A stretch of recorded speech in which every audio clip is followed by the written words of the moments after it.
Bonjour à tous et bienvenue dans ce premier numéro du 7-8 Culture. Je suis heureuse de vous retrouver cette année pour vous informer des actualités culturelles des Yvelines.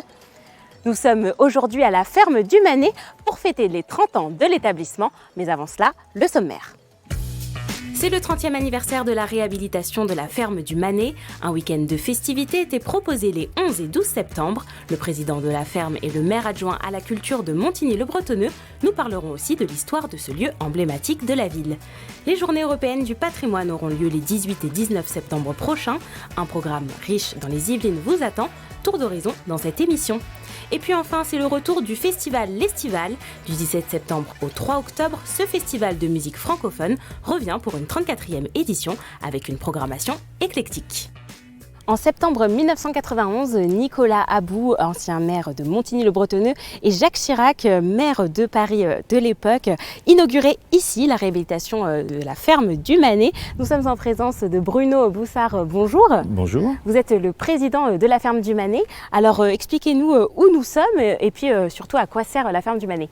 Alors nous sommes ici dans la cour Angélique Arnaud, qui est un des espaces extérieurs sur un domaine de 4 hectares, qui aujourd'hui sert d'activité en semaine pour accueillir des entreprises, des réunions, des séminaires, des congrès, et que la ville utilise le week-end à l'intention des particuliers pour des réunions familiales. Alors à l'époque, pendant 20 ans, cette ferme a été laissée à l'abandon. On connaît très peu finalement son histoire. Est-ce que vous pouvez peut-être nous expliquer l'histoire de cette ferme ? Alors le domaine remonte à très longtemps puisqu'il a été composé au temps des Templiers. Et il a été ensuite rattaché, lorsqu'elle a été construite, à l'abbaye de Port-Royal. Et le seigneur Guy de Chevreuse, qui était seigneur des environs à l'époque, a fait don de plusieurs parcelles de terre pour la nouvelle abbaye. Et il y a eu une succession de fermiers qui se sont appropriés le site et qui l'ont fait prospérer, puisqu'à l'époque, en 1250 environ, le domaine faisait 65 hectares et il a grossi jusqu'à la Révolution pour arriver à 168 hectares. Et à la fin de la Révolution, il y a des fermiers, notamment la famille Nota, dont il y a eu des maires dans les équipes municipales suivantes, qui se sont appropriés le site en tant que fermiers et qui l'ont fait prospérer également pour arriver à un patrimoine de 300 hectares, ce qui était à l'époque très, très important, puisque la ville de Montigny à l'époque ne faisait que 667 hectares. Aujourd'hui, elle en fait 1165 environ. Merci Bruno Boussard d'avoir été notre invité, en tout cas de nous avoir expliqué le lieu emblématique de Montigny-le-Bretonneux, cette ferme. Et d'ailleurs, elle fête ses 30 ans et vous avez proposé un week-end d'activités avec de nombreux visiteurs étaient présents en tout cas sur le site. On regarde ce reportage.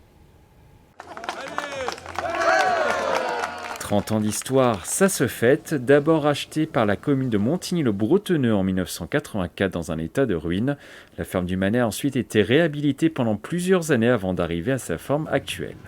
En 1991, on a eu le plaisir de l'inaugurer avec Jacques Chirac, qui était maire de Paris à l'époque et qui a eu la gentillesse d'accepter de venir. Durant ces 3 jours de festivités, plusieurs animations étaient proposées, valses, jeux de pétanque ou encore molki. Les habitants sont donc venus célébrer ce lieu de patrimoine de leur histoire, de quoi rappeler quelques souvenirs. Il y a 30 ans, mon fils qui avait 11 ans, donc l'âge de mon petit-fils, m'a dit « Maman, il y a monsieur Jacques Chirac qui vient inaugurer la ferme du Manet, je veux y aller ». On voit aussi à quel point la ferme du Manet, à l'instant j'en parlais avec une dame qui me dit moi mon mariage c'était ici. Et en fait chaque Igny-Montain a un souvenir accroché à cet espace-là. Et l'occasion de pouvoir transmettre ses souvenirs aux plus jeunes.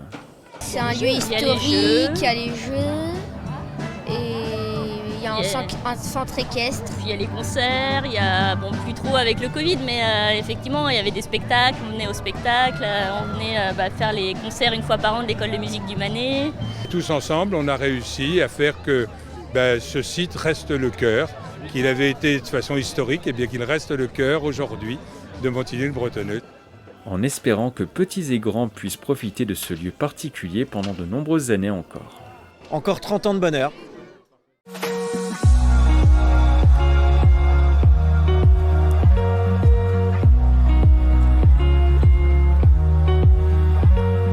Nous sommes dans la salle de spectacle de la ferme du Manet qui compte environ 700 places avec José Cachin. Bonjour. Bonjour. Vous êtes le maire adjoint de la culture et de l'événementiel. Alors ici on peut retrouver de nombreux spectacles, pièces de théâtre ou encore concerts.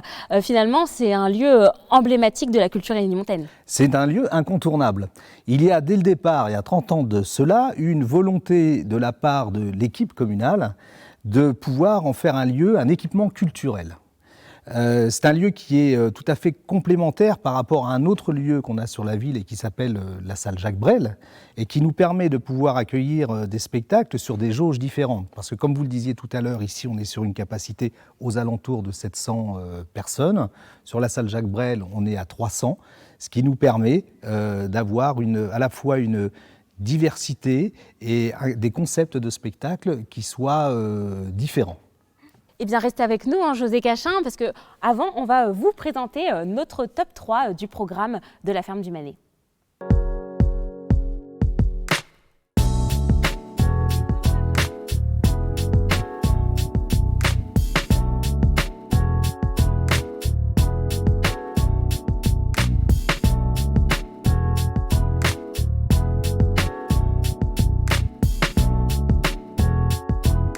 La prison, c'est une privation de liberté, certes, mais ça ne doit pas être en aucun cas une privation de dignité.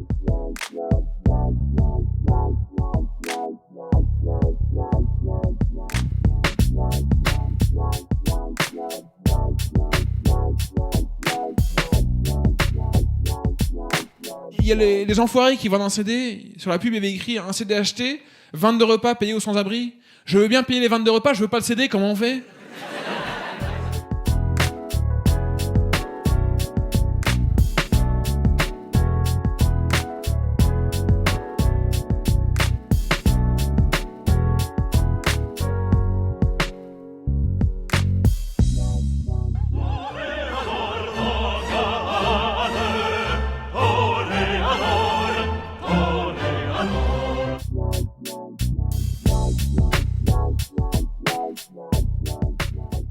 Donc on vient de voir le top 3 de TV78 et maintenant j'aimerais bien que vous nous donniez vous aussi peut-être certaines dates ou certains concerts ou événements que vous préférez finalement. Alors, tous les ans, vous me posez la même question. Et tous les ans, j'ai cette difficulté à pouvoir vous répondre. Des spectacles préférés, alors c'est très subjectif.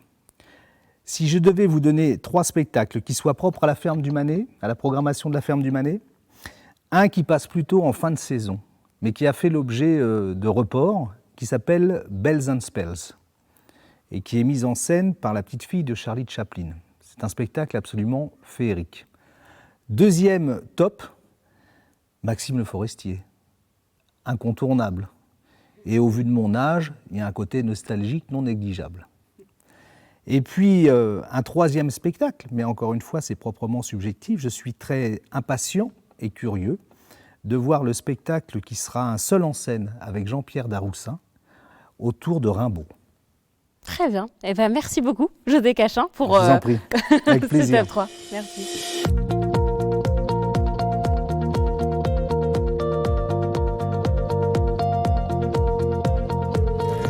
Les Journées européennes du patrimoine se dérouleront les 18 et 19 septembre prochains. De nombreux rendez-vous sont organisés dans tout le département.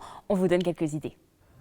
De nombreux lieux pour autant de façons différentes de profiter des Journées européennes du patrimoine les 18 et 19 septembre prochains. À la commanderie de Saint-Quentin-en-Yvelines, des animations sont prévues en plus des ouvertures de tous les espaces du site et des visites guidées. On y ajoute aussi tout ce qui est culture et tout ce qui est loisirs sur ce site pendant 2 jours. Donc on va pouvoir encore retrouver de la danse avec un projet qu'on partage avec le théâtre de Saint-Quentin, dont les représentations auront lieu ici le dimanche. Le spectacle est dirigé par la chorégraphe Joanne Layton et a pour nom Made in Sky. Du côté de Dampierre, une grande partie du programme sera articulée autour du grand chantier de rénovation du château. Nous avons tous les corps d'État, tous les compagnons qui représentent ces corps d'État, qui vont exposer dans des loges leur savoir-faire et expliquer au public comment ils mènent les travaux sur la restauration et peut-être même faire participer pour certains à la restauration en taillant des ardoises ou en faisant tailler des pierres. Au musée de la Toile de Jouy, le fil rouge du programme se fera autour de l'accueil d'un objet symbolique. On a orienté notre programmation sur le thème de Napoléon et de l'Empire, puisqu'en fait on reçoit quelques jours avant les Journées du patrimoine, c'est la Légion d'honneur qui a été remise par Napoléon en 1806 en main propre à Oberkampf pour saluer son parcours. Un objet rare d'une grande portée historique qui tombe à pic pour le musée en cette année de bicentenaire de Napoléon Ier. Côté musique, le festival de la musique francophone L'Estival revient du 17 septembre au 3 octobre. Au programme, une édition quelque peu changée et des artistes avec des univers différents. Regardez.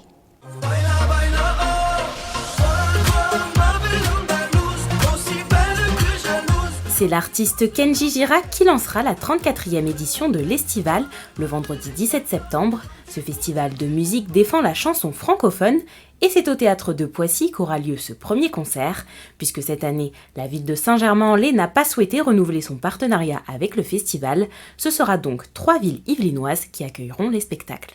Beaucoup sont sur le théâtre de Poissy, qui est le nouveau lieu central, on va dire. Mais donc, il y a aussi des concerts au Quai 3, au PEC et au Saxe à HR.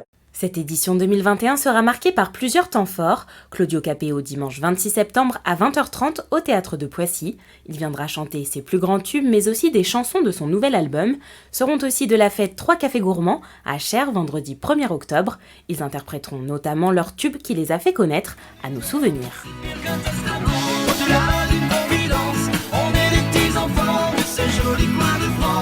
Le samedi 18 septembre, un concert gratuit sera également proposé. De façon assez exceptionnelle, cette année, on va aussi recevoir Catherine Ringer qui vient chanter les Rita Mitsuko et on va l'accueillir au moment des Journées européennes du patrimoine à Poissy, dans le parc Messonnier. Le festival se clôturera par Carla Bruni qui chantera ses dernières chansons écrites l'année dernière au Théâtre de Poissy dimanche 3 octobre à 20h30. Les organisateurs attendent 30 000 visiteurs durant les 2 semaines. Et c'est la fin de ce tout premier numéro du 7-8 Culture. Merci de nous avoir suivis. Rendez-vous la semaine prochaine dans un autre lieu culturel yvelinois. Bonne soirée sur TV78.